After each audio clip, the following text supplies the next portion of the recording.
Your fingers are already hooked inside his mouth. 2 seconds ago, this was a fair fight. Now his cheek is tearing and he's screaming, and you've just crossed into territory the UFC would fine you for. His friend is circling left. You've got maybe 5 seconds before this becomes a lesson in why street fighting has no rulebook and no referee to save anyone. Here's what happened. Parking lot outside a bar. 2 attackers. You're alone. This started as a shove. Now it's survival. In the cage, there are 31 illegal moves designed to keep fighters alive for the next round. On the street, those 31 fouls are your survival checklist. The octagon has rules to protect million-dollar athletes. The asphalt has physics, anatomy, and whoever's willing to use them first. Here are 10 techniques banned from every combat sport on earth. Eye gouges, throat strikes, joint breaks, groin destruction. They're illegal because they don't just win fights. They end them in under 3 seconds. You're not learning these to compete. You're learning them because when someone decides you're a victim, fairness is a fantasy you can't afford. Let's start with what's already working, then make it worse. Trick 1. The fish hook. Finishing what you started. He's grabbed you from behind. Bear hug. Arms pinned. Traditional strikes have no power. Every second trapped is another second. His friend gets into position. 2 fingers. Corner of his mouth. Hook the cheek like catching a fish. Yank sideways and backward with everything you have. Where the head goes, the body follows. That neck torque breaks his structure. Forces his spine to bend. Immediate flesh-tearing pain overrides every other input.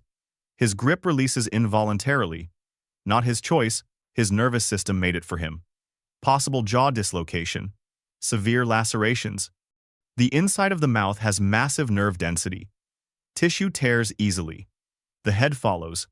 Body reflex is automatic. You're exploiting spinal mechanics, not fighting muscle. Combat sports ban this for permanent facial damage risk. In the cage, this gets you sued. On the street, it gets you to your car. Second attacker is moving in. Time to address him. Trick 2. The oblique kick. The knee destroyer. He's charging from the side, can't turn fully. If he closes distance, you're fighting 2 people in grappling range. Numbers win. You lose. Target the side of his knee. Stomp kick with your heel. 45-degree angle downward. Catch him as he steps forward, weight on that leg. Drive through the joint line where femur meets tibia. Not to the surface. The knee is a hinge. Forward and backward only. 0 lateral stability. MCL, LCL, ACL tear simultaneously. He drops. Cannot stand. Cannot chase. This isn't pain, it's mechanical destruction. Knee ligaments are elastic bands holding bones together. Sideways force tears them like overstretched rubber. A 150-pound person generates 800 pounds of force with a stomp kick. That joint isn't surviving. Career ending in the cage. Life-saving on asphalt. Fighters complain this is too dangerous. They're right. That's the point. First attacker is recovering behind you. You're not finished. All right. Let's back up. What if you never got the fish hook in? What if they grabbed you differently? Trick 3. The rabbit punch. Brainstem shock. Attacker has you in a front headlock. Or he's bent over after a failed tackle. Back of his skull is exposed. From this position, he can still stand up, regroup, drag you down. Standard punches to his face are difficult from this angle. Base of the skull. Where spine meets brain. Hammer fist strike, straight downward. Like driving a nail. No arc, pure vertical force. Elbow drop if you have the angle. Multiple strikes if the first doesn't land clean. The brainstem controls motor function, consciousness, breathing. Unlike a jaw shot that rattles the brain, this disconnects the signal entirely. Concussion is near guaranteed. Possible neck injury, loss of consciousness, motor control shutdown. The brainstem is protected only by thin skull bone. Direct trauma here doesn't need rotation. Linear impact is enough. The medulla oblongata controls automatic functions. Trauma here causes immediate disorientation or complete shutdown. Boxing outlawed this in 1915. Took them that long to realize it was too effective. What if you can't reach the head? Need options that work lower. Trick 4. Small joint manipulation. The finger snap. He's grabbing your shirt, your wrist, your arm. His grip is stronger than your pulling force. You could try to muscle out, waste energy, waste time, or you could fight his 5-pound finger instead of his 200-pound body. Identify his weakest finger, usually the pinky or ring finger on the outside of his grip. Grab that single finger with your entire hand, whole fist wrapped around one digit. Bend it backward toward the back of his hand with explosive force. Alternative, grab 2 fingers and spread them apart like scissors. Small joints break with 8 to 15 pounds of force. Broken finger means immediate involuntary release. Pain overrides grip strength, not voluntary. He cannot grab with that hand for the rest of the fight. Finger joints are held together by tiny ligaments designed for dexterity, not force resistance. A gripped hand exerts 70+ pounds of force. His finger joint tolerates maybe 15 before ligament failure. Your entire hand versus his one finger is 10-to-1 mechanical advantage. This gets banned from every grappling competition for the same reason. Size and skill become irrelevant. Why fight a 200-pound man when you can fight his 5-pound finger? He's released you but thrown a wild punch. Close-range counters now. Trick 5. The groin strike. Systemic shutdown. Close range. Can't generate power for head strikes. Ground fighting favors size and strength. If this goes to the floor, disadvantage becomes decisive. Need something that works at 0 distance. Doesn't require perfect accuracy. For male attackers, the target is obvious. Knee strike from the clinch or snap kick from distance. Don't aim for the surface. Drive upward like pushing them into his pelvis. Follow immediately with other strikes. Don't wait. Keep moving. Testicles are external organs with massive nerve density and 0 protection. This doesn't just cause local pain. It triggers systemic shock. Vagus nerve response causes nausea, vomiting, possible unconsciousness. He drops involuntarily.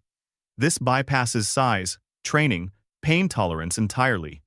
Testicular trauma sends signals so overwhelming they override the sympathetic nervous system. Blood pressure drops. Nausea triggers. Body prioritizes survival over aggression. Evolution didn't design males to keep fighting with genital trauma. The nervous system shuts them down. Banned from combat sports because it ends fights too fast. It's the oldest trick in the book. Still works. That's why it's still in the book.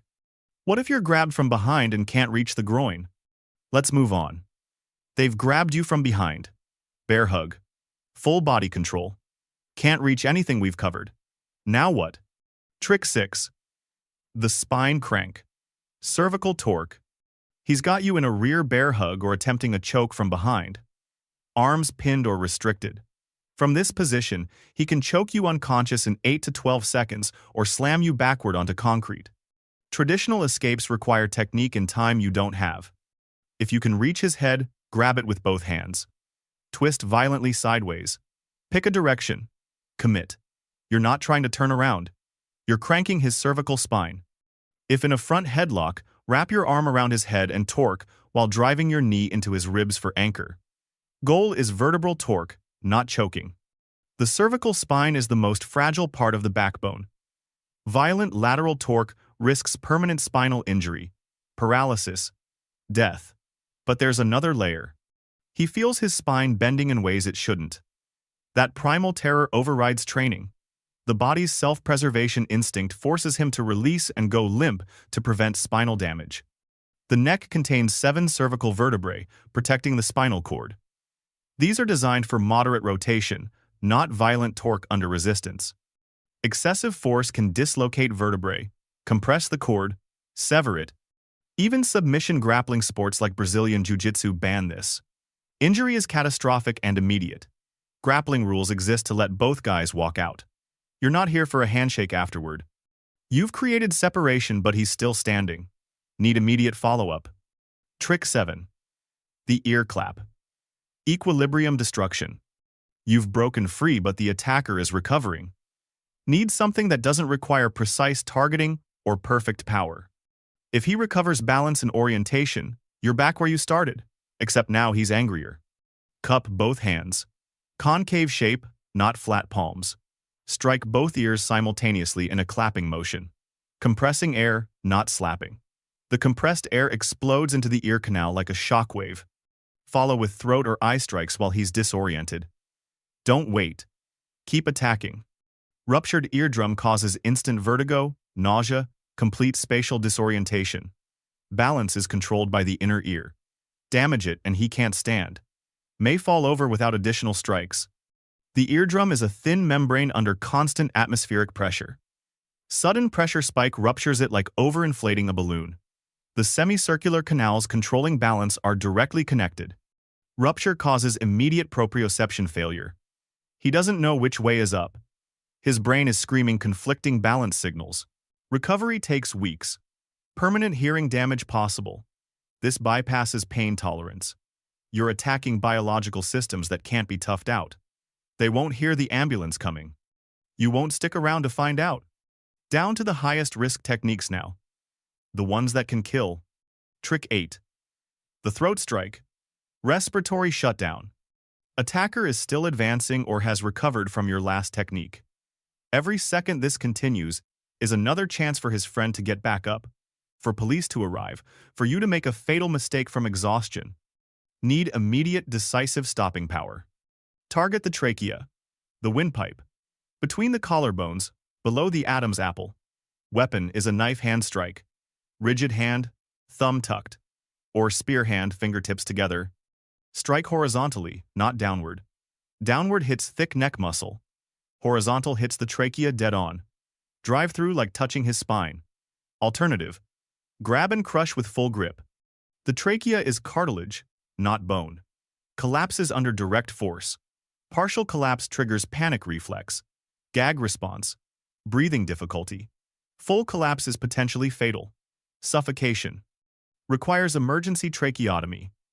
Even moderate strike induces overwhelming survival panic that overrides all training and aggression. When the brain realizes it can't breathe, fight response shuts down entirely. The trachea is held open by C-shaped cartilage rings. Direct strike collapses these inward. Even partial obstruction triggers carbon dioxide buildup, panic response, potential unconsciousness within 60 seconds. This is universally outlawed. Lethality risk is too high. Is this excessive force? That's a conversation for your lawyer. After you survive. Final 2 techniques. When you're losing and desperate. Trick 9. The eye gouge. Visual system destruction. Everything else has failed or you couldn't execute it. You're on the ground, mounted or pinned. Last resort territory. Ground position with attacker on top means strikes have no power and escapes are technical. If you don't create immediate damage, you lose by attrition or he chokes you unconscious. Thumb or multiple fingers driven into the eye socket. Don't poke. Hook behind the orbital bone and pull or push.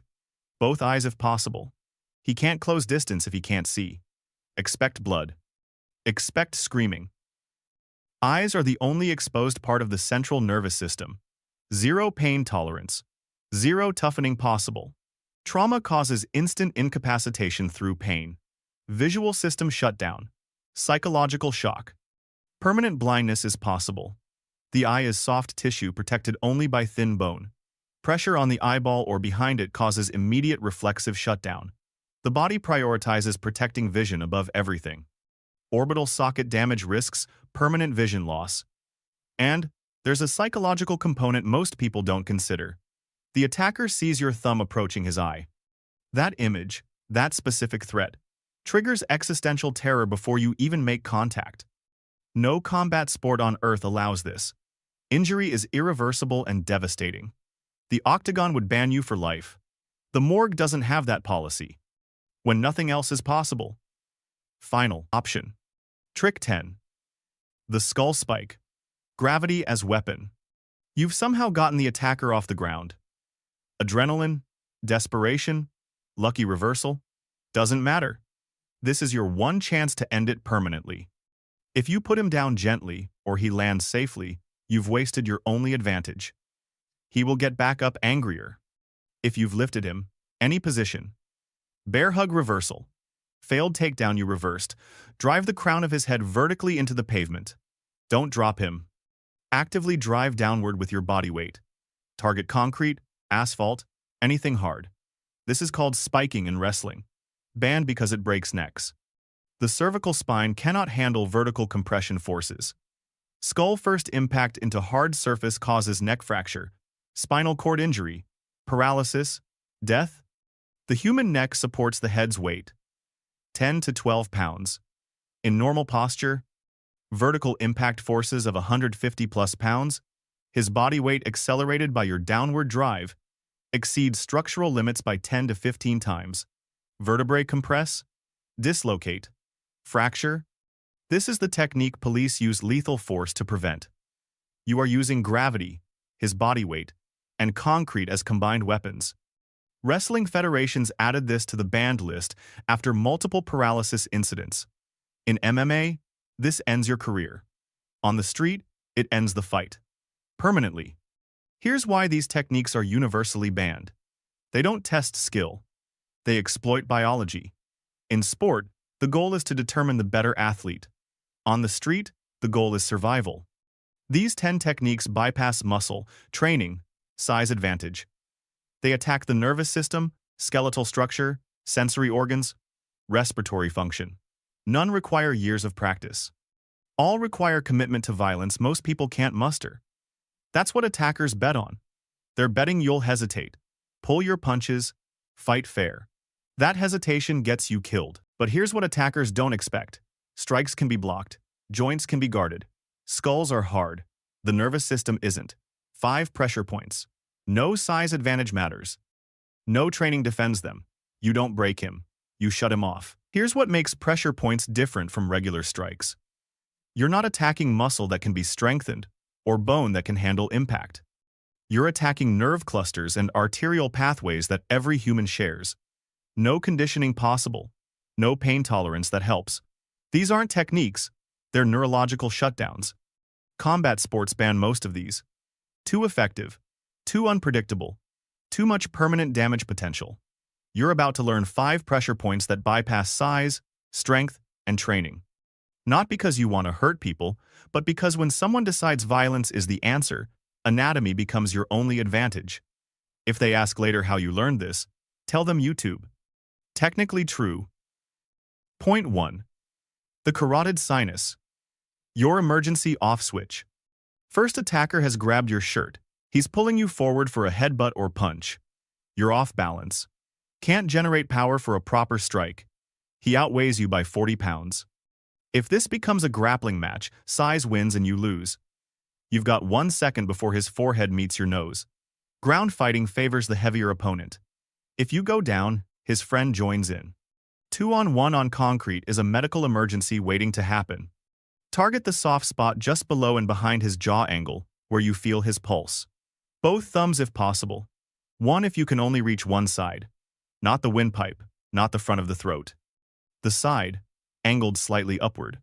Press hard into that groove where jaw meets neck. 3 to 5 seconds of pressure. Drive toward his spine, not downward. When his knees buckle, release and move. Blood pressure drops instantly. His brain receives a false signal that blood pressure is too high. The body compensates by dropping it further. He collapses, unconscious or near unconscious within seconds. The carotid sinus is a baroreceptor monitoring blood pressure. Pressure here triggers the vagus nerve response, causing immediate vasodilation and heart rate reduction. The brain thinks you're having a blood pressure crisis and shuts down to protect itself. Illegal in every combat sport. Causes potential stroke risk, cardiac arrhythmia, loss of consciousness without the attacker being able to tap out. Congratulations.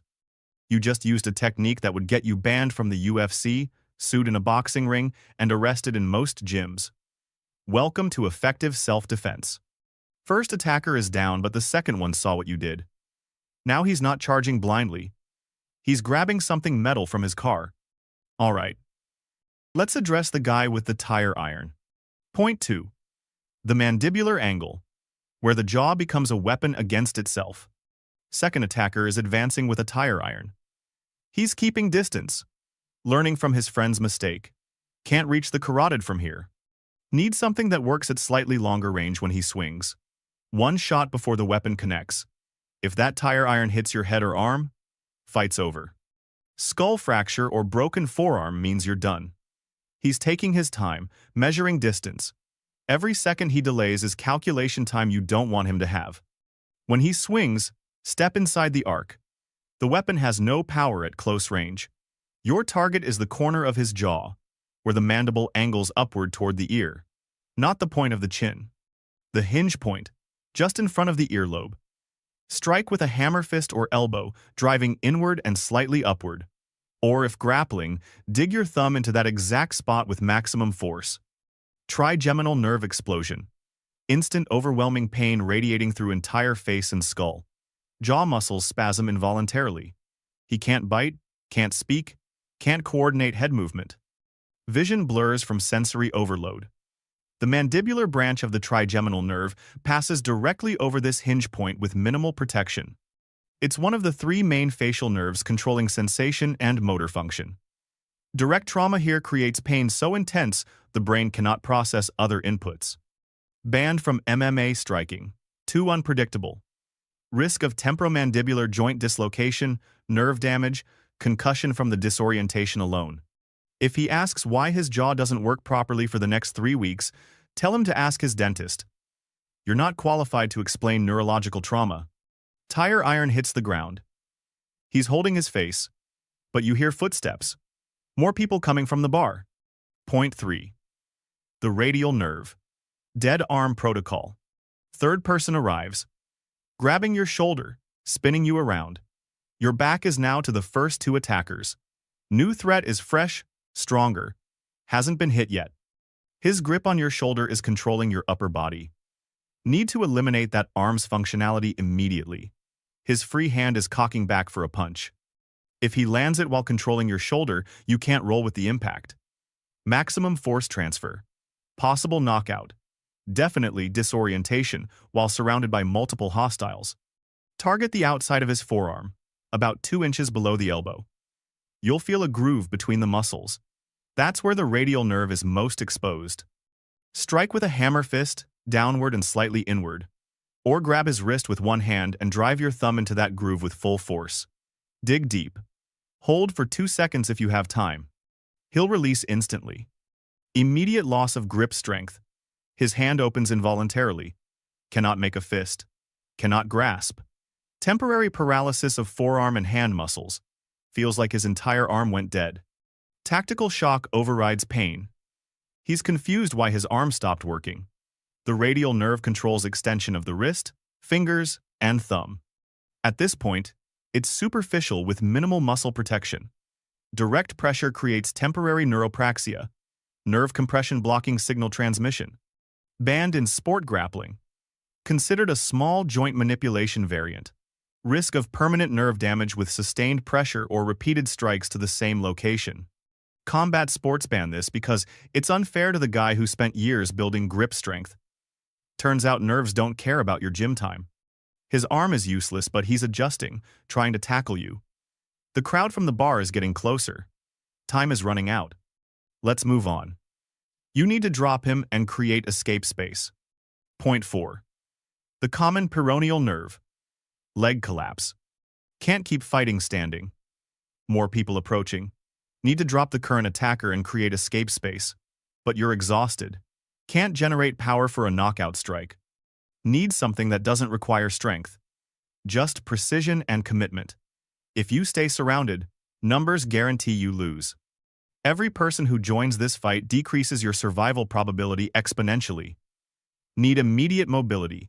Kill on current threat. Then run. Target the outside of his leg, just below the knee where the fibula head creates a small bony prominence. You can feel it. Your weapon is a stomp kick with your heel or a hard shin kick perpendicular to his leg. Don't kick straight into the knee. Kick slightly below and behind it, wrapping your shin around the outside of his leg. Scrape down the nerve with your shin if possible. Immediate foot drop. He cannot dorsiflex his ankle. Cannot lift his foot. His leg collapses under his weight. Tries to stand. Leg gives out again. Looks like someone unplugged his lower leg.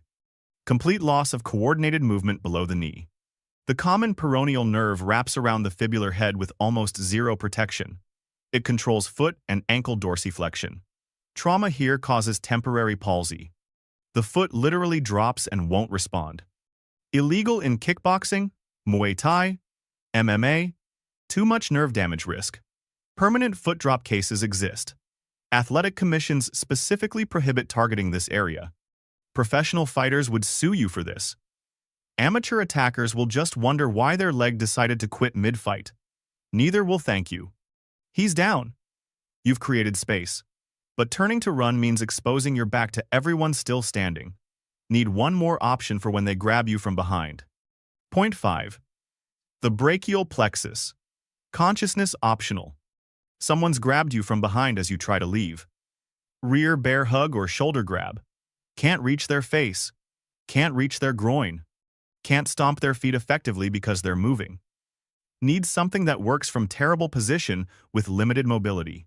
From this position, they can choke you, slam you backward, or hold you while others hit you. Every second trapped is probability of unconsciousness, or worse. Escape is mandatory, not optional.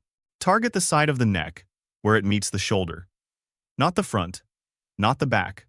The side, in the triangle formed by the collarbone, neck, and shoulder muscle.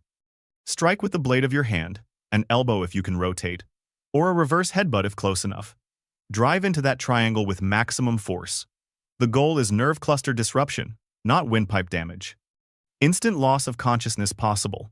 If not unconscious, severe disorientation, arm weakness. On the struck side, vision disruption, balance failure. His grip releases involuntarily. He staggers or drops. Cannot maintain coordination or fighting posture for several seconds minimum. The brachial plexus is a nerve bundle supplying the entire arm and shoulder. At this point, it's superficial and unprotected. Trauma causes temporary neuropraxia, or complete consciousness loss depending on impact severity. Universally illegal. Boxing, MMA, Muay Thai, all ban it. Causes knockout without impact to the brain, which terrifies medical oversight boards. There's a reason fight doctors hate this technique. It bypasses concussion protocols by shutting down the nervous system directly. The brain is fine. Everything else stopped working. Medical forms don't have a checkbox for that. Everyone still standing is backing away. You're alone in a circle of groaning people who made very poor tactical decisions. You just learned 5 pressure points that combat sports specifically prohibit. Here's why. These techniques don't test skill, conditioning, or training. They exploit neurological vulnerabilities that exist in every human, regardless of size or strength. You're not fighting muscles. You're attacking nerve pathways and reflexes that evolution never designed to handle direct trauma. The body has no defense mechanism. No amount of training makes these ineffective. That's exactly why they're forbidden. Sport fighting exists to determine the better athlete. Pressure points determine who knows anatomy and who's willing to use it. If you use these, expect legal investigation. Pressure points cause injuries difficult to explain as self-defense because they demonstrate anatomical knowledge. You'll be asked how you knew to strike those exact locations. The psychological barrier is real. Most people can't commit to nerve trauma even when necessary. Your attacker knows that. They're betting you'll hesitate, pull your strikes, go shallow. That hesitation will get you killed. Back to the parking lot. You're standing. They're not. One is unconscious. One is holding his jaw. One's leg isn't working. 2 are simply deciding whether revenge is worth risking what you clearly know how to do. You walk to your car, hands shaking, blood on your knuckles, not sure whose. The question was never, can you fight? It was, do you know where to hit when fighting isn't optional? You'll replay this for weeks. Wonder if you could have de-escalated. Then you'll remember the bottle, the tire iron, the numbers. You'll talk to police, probably a lawyer. You'll see their faces when you close your eyes. But you'll be alive to see them. They chose violence. You chose anatomy. When someone decides you're a victim, there's no such thing as fighting dirty. There's only walking away or not walking away. Next time someone says size matters in a fight, remind them nerves don't have weight classes.